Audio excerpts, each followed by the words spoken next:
Sobat Suara, kembali lagi di program Lekat, Kenal Sosok Lebih Dekat. Hari ini kita akan ngobrol bareng bersama sosok yang tentunya sangat istimewa.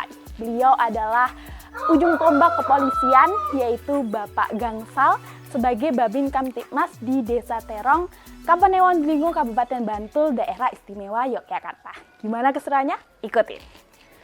Ya, Halo Bapak. Selamat datang Mbak. Tadi cari tempatnya sini susah enggak? Mudah, Iya. bisa dibantu lewat map. Oh iya, enggak nyasar ya? Enggak, Sinyalnya ada alhamdulillah. terus kan? Ada. Ya mari silakan. Mari, Bapak. Mari. Bapak, gimana kabarnya hari ini Bapak? Syukur alhamdulillah, puji Tuhan, sehat Mbak. Alhamdulillah Mbak gimana semangat ya. kabar ya? Alhamdulillah sehat, semangat menjalani Siap, hari ini, hari siap. Kamis.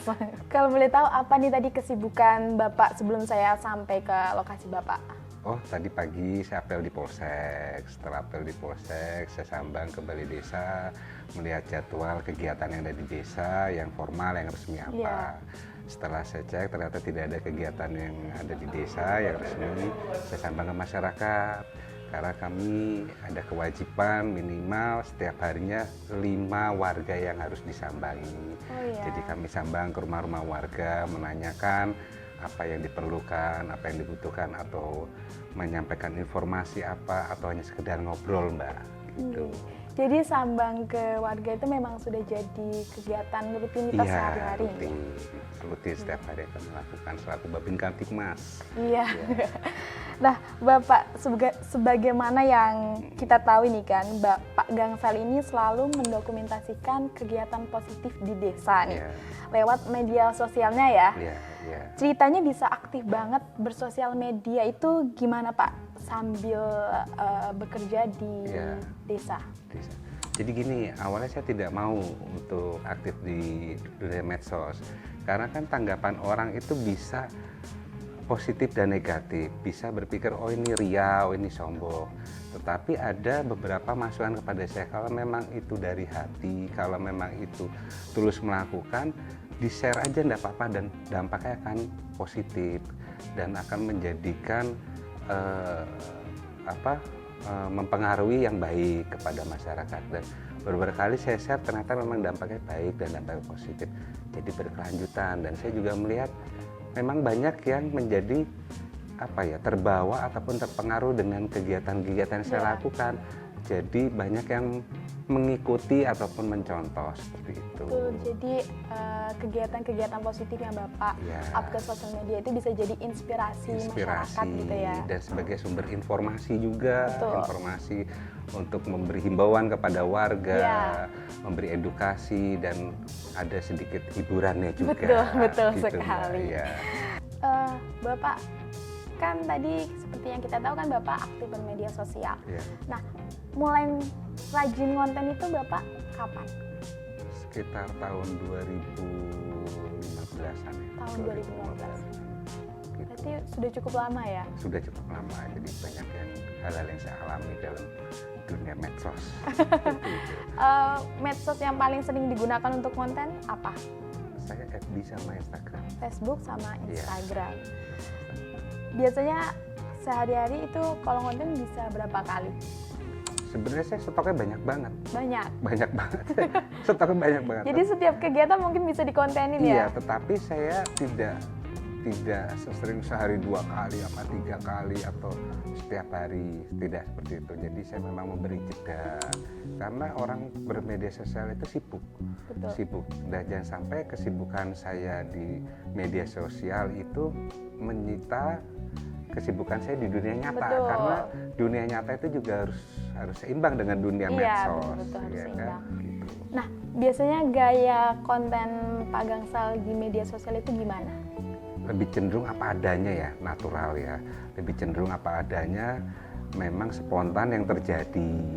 Kalaupun saya bikin konten-konten yang buat sekedar hiburan itu juga biasanya spontan. Oh ya. Spontan. Jadi memang ada kejadian itu langsung kita ambil aja gitu ya, jadi bahan konten kita untuk di media sosial. Ada kegiatan masak-masak ibu-ibu PKK, ya saya langsung spontanitas langsung liput buat jadikan konten itu. Iya. Ya. Biasanya Bapak mengalami kesusahan nggak kalau lagi ngonten seperti itu? Enggak. Karena saya juga melihat bahwa yang saya buat konten ini bukan suatu memang dia berperan sebagai artis gitu, enggak. Jadi saya mengalir aja. Gitu. Betul. Nah, saya kan pernah lihat itu Pak di media sosial Instagram Pak Gangsal ya, yang konten Bapak menjodohkan pemuda itu. Ya. Nah, itu ceritanya gimana Pak? Ya itu saya pas pada waktu keliling, saya sambil sambang warga kan, saya melihat kok ini ada pemuda udah lemes, kelihatan capek kan. Terus saya tanya, saya sapa, ternyata dia kenal sama seorang perempuan, seorang anak gadis ya. Nah, terus dia bingung karena tidak tahu rumahnya di mana, cuma jadi dikasih tahu di daerah sini. Nah kebetulan begitu saya disebutkan nama anak tersebut, saya ingat. Nah, saya koordinasi dengan Pak Duku, saya koordinasi dengan Pak RT, kami datangin ke rumahnya, kami antar ke rumahnya, dan ternyata ya syukur sampai sekarang mereka sudah nikah dan sudah berjodoh. Jadi berkat bantuan Bapak tadi pemuda bisa ketemu gitu ya? Bisa ketemu.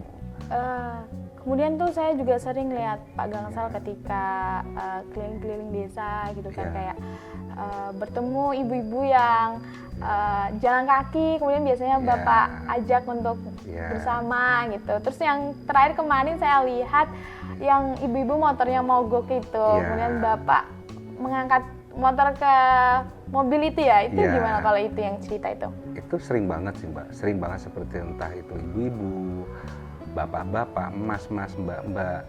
Karena memang yang tadi saya sampaikan bahwa jalannya itu kan menanjak dan banyak kejadian, entah itu laka lantas ataupun kerusakan, mobil mogok, motor mogok. Nah, otomatis saya selaku polisi, selaku Babinkas melihat itu kan tidak bisa tinggal diam. Betul.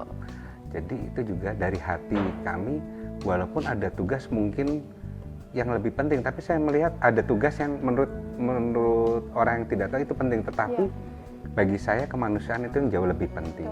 Jadi bagaimana caranya saya harus bisa menolong, membantu orang yang ada kesulitan seperti mobil mogok atau motor mogok. Nah gimana caranya?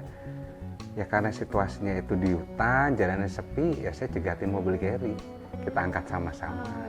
Jadi itu salah satu sinergitas warga dan polisi dengan Babin Kaptipmas, khususnya saya Babin Kaptipmas Desa Terong. Kita angkat sama-sama, motornya naik ke mobil. Kalau misalnya bisa orang itu naik ke mobil bisa, tapi kalau misalnya penuh, kalau mobil carry kan depan hanya bertiga, ya saya otomatis saya ajak ibu, bapak atau enggak mas itu saya gonceng. Biasanya Bapak kalau ngonten seperti itu dibantu seseorang untuk jadi perekamnya, kayak mungkin kameramen, atau biasanya sendirian aja? Nah ini banyak sekali yang nanya Mbak, kok fotonya bagus-bagus, kok videonya bagus-bagus. Jadi begini, karena kalau misalnya ada kejadian, ada orang yang membantu, ada orang hanya menonton. Dan saya akan melihat, dari misalnya di situ ada 5 orang gitu kan, yang membantu 3 orang, yang lain menonton atau enggak dia ikut ngerekam. Pasti akan bilang, Mbak, Mas tolong saya dibantu rekam juga, seperti itu.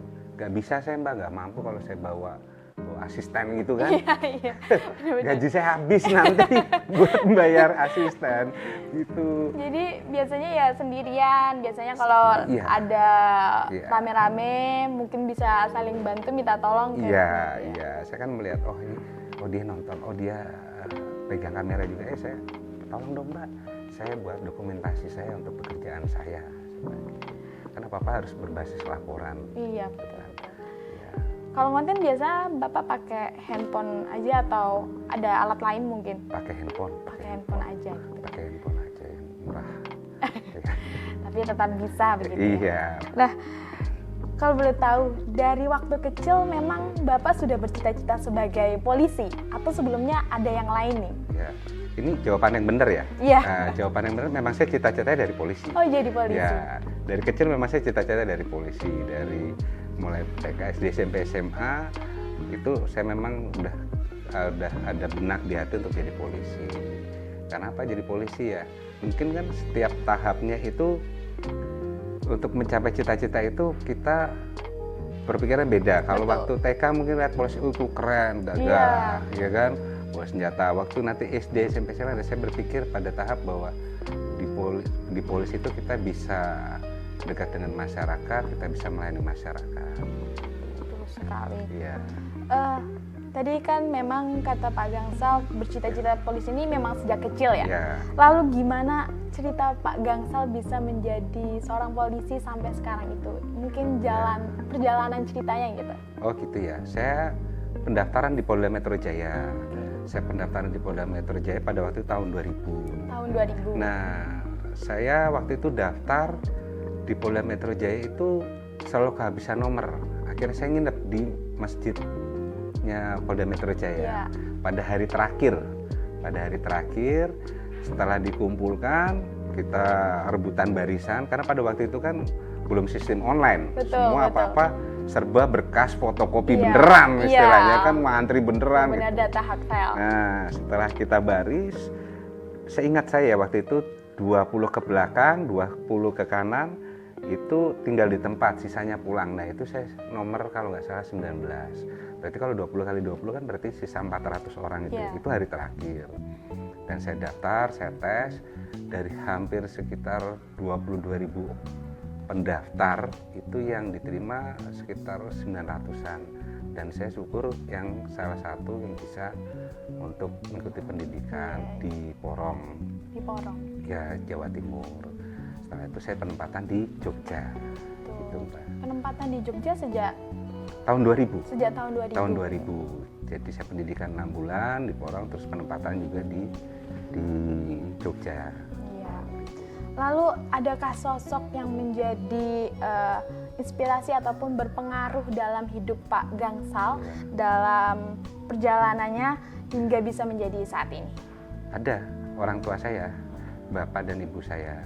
Karena saya benar-benar mencontoh, meneladani bapak dan ibu saya dari etos kerja, dari kejujuran, dari belas kasih. Nah, itu saya benar-benar terimpartasi dari orang tua saya, dari bapak dan ibu saya. Apakah orang tua juga profesinya sama dengan bapak? Bapak saya tentara. Oh ya. Bapak saya tentara, anak-anaknya polisi 2 orang, seperti itu. Bertugas sebagai Babin Kamtibmas di Desa Terong ini sudah sejak kapan, Bapak? Saya dari tahun 2012. Tahun 2012. Berarti sekitar 12 tahun ya? Iya, sekitar 12 sekitar 12 tahun. Jadi Babin Kamtibmas di Desa Terong. Sudah cukup lama ya? Sudah cukup lama, tapi nggak terasa soalnya seneng. Iya. Jadi sudah terbiasa dengan segala lingkungannya di sini gitu. Jadi betah. Nah, gimana menurut Bapak situasi area tugas Bapak sekarang ini di Desa Terong? Ya, situasi Kamtibmasnya ya? Iya, apakah tergolong aman, terkendali, atau ada juga hal-hal yang mencekam begitu? Selama saya bertugas di Desa Terong, relatif aman, terkendali, ayem. Masyarakatnya di wilayah Desa Terong ini guyup rukun, baik semua. Tetapi ada beberapa tantangan-tantangan, misalnya anak-anak yang putus sekolah, ataupun tingkat pendidikannya itu yang kurang, ataupun warga disabilitas, warga yang kekurangan secara ekonomi, itu yang menjadi tantangan menjadi untuk memacu saya bagaimana untuk melayani masyarakat, seperti itu, Mbak. Kalau suka duka selama menjalani tugas di Desa Terong ini ada, Bapak? Mungkin bisa diceritakan. Ada ya. Kalau yang saya pikir ya, yang saya alami, bagi saya itu namanya tugas itu ya sebuah kewajiban. Ya, sebuah kewajiban. Suka dan duka itu ya harus kita terima. Betul. Ya, tetap pasti ada. Pasti ada. Gitu. Kalau mau harus kasih contohnya ini. Iya, boleh. Ya, sukanya itu ya kita bisa berbaur dengan masyarakat. Kan banyak teman, banyak saudara. Betul. Kita bisa mengenal ataupun dikenal, kita bisa mendengar curhatan warga, kita bisa tahu apa yang menjadi unek-unek warga. Ada kepuasan batin, ada kesenangan hati kalau kita bisa memberi solusi ataupun membantu masyarakat yang sedang susah. Nah, kalau dukanya, tapi bagi saya itu juga bukan duka ya, mungkin karena cuacanya jauh, karena lokasi rumah saya itu di bawah, sedangkan di Desa Terong ini dataran tinggi, pada waktu hujan deras, cuaca kurang baik, Betul. tapi saya ada kewajiban masyarakat yang butuh urgent untuk kami hadir selaku Babin Kamtibmas. Oh, jadi rumah Bapak terbilang cukup jauh kalau dari Desa Terong ini? Ya, nggak begitu jauh, tapi karena di bawah kan Desa Terong di atas, iya. kami harus melalui jalur yang cukup ekstrim lah. Iya, apalagi kalau hujan ya. Iya, di jalur saya kan Cinomati itu sudah sangat terkenal lah di Iya. Jogja dan di luar Jogja itu gimana, sering banyak kejadian di situ. Ya, itu jadi dukanya, tapi karena Iya. memang sudah jadi kewajiban, jadi Iya. ya sudah dijalanin aja. Senang-senang aja lah. Iya, Kita nikmati aja. Kita ambil hal senangnya aja Iya, gitu. kita Selagi kita nikmati. bisa menikmati, pasti Betul. itu nyaman buat Iya, kita. aman. Nah, Bapak, dalam interaksi dengan masyarakat, adakah pengalaman yang membuat Bapak terkesan selama bertugas menjadi polisi?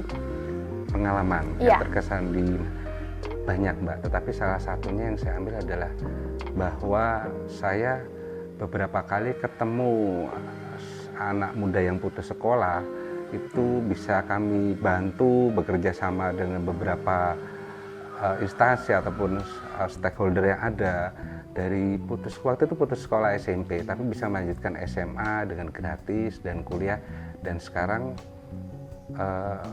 Mbak atau Masnya itu sudah bekerja, mempunyai taraf hidup yang baik dan mempunyai keluarga dan sudah jauh lebih baik gitu. Jadi saya benar-benar melihat mendampingi warga itu dari ibarat kata ya dari nol. Iya. Seperti itu. Wah, luar biasa sekali. Iya. Berarti tentunya ketika kita Iya. melihat warga yang pernah kita bantu, Iya. kemudian bisa sukses, hidup Iya. nyaman, Iya. itu akan sangat senang buat kita sendiri Ya, gitu betul, ngelihatnya. betul. Tapi saya juga nggak bisa sendiri, Mbak, karena harus bersinergi. Iya, betul. Harus bersinergi. Kalau saya sendiri juga nggak mampu kan, Mbak. Iya, betul, karena kita hidup bersosial ya kan. Bersosial gitu. Ya. Nah, selama menjadi polisi, pernah tidak Bapak mengalami kejadian-kejadian yang tak terduga? Misalnya seperti harus mengatasi situasi darurat di luar jam kerja mungkin? Oh, sering. Sering? Karena kami itu Babin Kamtibmas boleh dikata tidak ada jam kerjanya. Tidak ada jam kerjanya, sewaktu-waktu harus on call, sewaktu-waktu harus siap. Kecuali kalau memang kondisi badan sakit atau memang ada sesuatu yang dibutuhkan, ada perintah pimpinan ataupun ada kegiatan yang memang benar-benar itu lebih penting dan lebih perlu. Jadi kami harus bisa memilah-milah, dan itu kami juga harus koordinasi dengan pimpinan. Kami menyampaikan kepada pimpinan bagaimana. Gitu. Berarti itu Jadi, kalau lagi ada kerjaan Ya. yang darurat di luar jam kerja, berarti ya cukup ya, challenging buat Bapak gitu ya? iya, semangat aja, senang. Iya. Kalau malam-malam ada telepon gitu jam 1 apa jam 2, saya nggak pernah ngeluh. Pasti Iya. saya akan mikir, wah apa nih. Tapi kalau misalnya saya tidur di telepon gitu kan, karena saya nggak pernah mati HP-nya. Jadi ada HP saya yang WA itu memang saya matikan. Tapi kalau yang on call 24 jam warga juga tahu. Oh iya. Misalnya saya ngelirik baru ini ada telepon, pasti saya akan telepon. Iya, Ataupun dia sekedar miss call, pasti saya akan tanggapi gimana, ada apa. betul. Nah, ini ada pertanyaan, pernah nggak Bapak ketemu anak-anak kelitih di Jogja? Anak-anak keliti yang rame itu ya? Iya. Yang rame itu ya. Kalau di Desa Terong tidak ada. Iya. Tidak ada, karena kan saya wilayahnya ya di wilayah Desa Terong Ya, ini. mungkin karena cukup jauh dari wilayah Iya. yang biasanya Iya. terjadi hal-hal seperti itu ya. Kami lebih cenderung pada mengantisipasi, kami mengedukasi warga masyarakat, pemuda remaja, dan tokoh-tokoh yang di bawah seperti itu. Mari kita cegah yang ada di desa. Betul. Ya, jadi menjaga Kamtibmas, sama-sama kita bareng-bareng seperti itu, Mbak. Iya, betul sekali. Nah, sebagai Babin Kamtibmas, bagaimana pandangan Bapak terhadap kasus kelitih di Jogja yang sering menjadi perhatian publik sampai sekarang ini? Pandangan saya ya, Iya. kalau pandangan saya itu dilihat dari beberapa sisi, Mbak. Kenapa mereka bisa melakukan itu? Karena mereka melakukan itu biasanya kan karena mencari jati diri, merasa kesepian, merasa tidak ada teman untuk curhat, tidak ada teman untuk bertanya, ada merasa perlu dihargai. Saya melihat seperti itu. Jadi perlu dari semua pihak bisa meminimalisir itu, terutama dari pihak keluarga. Karena dari Polda Jogja, Bapak Kapolda itu melalui kami kepada Babin Kaptipmas dan melalui Bapak Dirbimas kemarin itu ada program Gerakan Ibu Memanggil. Oh ya. Nah itu salah satu untuk mengantisipasi kenakalan remaja. Jadi Gerakan Ibu Memanggil itu apa? Jadi lewat jam 9 ibu-ibu tuh harus peduli. Ini anak saya pergi kemana, sama siapa, main apa, berbuat apa, jangan cuek. Semua tuh bermulai dari keluarga.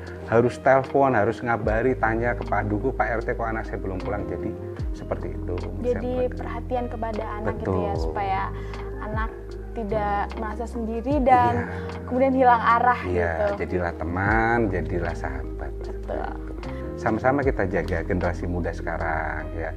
Peran polisi ada porsinya, peran dari keluarga, mungkin peran dari bapak ibu guru di sekolah juga ada porsinya. Tetapi kalau sama-sama itu bisa kita bergerak bersama, bahwa generasi muda itu adalah yang akan mengisi pembangunan bangsa yang ke depan. Betul. Jadi harus kita jaga, kita sayang. Iya, jadi harus kita jaga gitu. Iya, untuk kita jaga. kemajuan bangsa kita ke depannya gitu ya. Dengan cara yang sekarang, karena kan kalau zaman dulu metodenya beda dengan zaman sekarang. Jadi kita harus bisa menyesuaikan, pemuda remaja, anak-anak zaman sekarang itu bagaimana penanganan dan pola pendidikannya itu kan beda. Begitu. Iya, karena bagaimanapun kan pemuda saat ini kan akan menjadi calon pemimpin di masa depan begitu ya. Karena pemuda juga harapan pemudi. Betul. Nah, bagaimana peran polisi termasuk Babin Kamtipmas dalam menciptakan rasa aman di tengah masyarakat terkait isu ini? Jadi mungkin bagaimana Bapak memberitahukan ke warga sekitar kayak memberikan rasa aman di tengah-tengah isu kritik ini yang memang sampai sekarang kan masih terus ada ya? Ya. Kalau saya nggak muluk-muluk Mbak ya, saya pribadi ya. Polisi asal kita hadir di masyarakat, kita istilahnya nggak perlu kita setiap ketemu dengan masyarakat, Pak, Bapak harus begini, enggak. Kita ngobrol-ngobrol aja, masyarakat udah ngerasa aman dan nyaman kok. Jadi, ada yang berseragam datang, kita bertamu, kita ngobrol-ngobrol, bahkan ngobrol-ngobrol itu ngalor ngidul aja gitu kan. Tapi itu sudah yang saya melihat bahwa itu juga sudah menciptakan rasa aman. Apalagi kalau misalnya malam-malam saya sambang ke pos ronda, saya sambang ke warga yang lagi nongkrong di angkringan, itu minimal masyarakat sudah tahu ada kehadiran polisi, dan jika ada orang berbuat jahat, pos rondanya aktif, di samping polisi. Nah itu nanti akan berdampak, orang akan berpikir dua kali ya kalau mau berbuat sesuatu yang negatif. Seperti itu. Jadi masyarakat tuh merasa terlindungi gitu ya. Asal kita hadir aja. Iya, betul sekali. Nah, kalau di luar tugas sebagai polisi, kira-kira apa aktivitas favorit Bapak dalam untuk melakukan isi waktu ya? Iya, pelepas penat gitu. Main sama anak, main sama istri. Udah gitu. Jadi, atau nggak olahraga, gitu. Kalau boleh tahu liburnya Bapak berarti gimana? Weekend gitu, jadi? Nggak tentu juga saya. Nggak tentu juga. Liburnya nggak tentu. Jadi ya lihat-lihat situasi kondisi. Saya juga harus bisa membagi waktu. Misalnya dalam seminggu ini ada kegiatan terus, tapi ada sela-sela. Misalnya jam 8 malam ada pertemuan di balai desa. Tetapi dari jam 6 saya pulang sore misalnya ya jam 4. Tapi ada jeda waktu ya, saya gimana caranya keluar bareng atau enggak di rumah gitu, main sama keluarga. Jadi berbagi waktu gitu. Betul. Ya, di mana ada waktu luangnya kita gunakan untuk hal-hal yang menjadi kesenangan kita tadi. Betul. Gitu. Nah, terakhir Bapak, apa pesan yang ingin Bapak sampaikan kepada masyarakat luas, terutama untuk menjaga kerukunan dan keamanan kita bersama? Yang pertama, kita harus menyadari bahwa kita ini sama-sama manusia. Kalau kita udah bisa menyadari seperti itu, maka akan timbul rasa menghargai, akan timbul rasa saling menghormati, saling mengerti. Dasarnya seperti itu, Mbak. Karena nanti itu dari hal yang sederhana itu akan tercipta hubungan yang harmonis. Ya.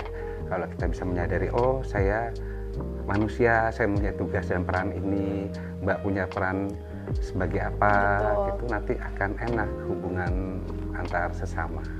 Jadi saling membantu gitu ya, Iya. ya masyarakatnya, Iya, pihak pemerintah, betul, gitu. sama-sama saling menjaga. Iya, jangan sampai ada ketimpangan gitu ya. Iya, iya.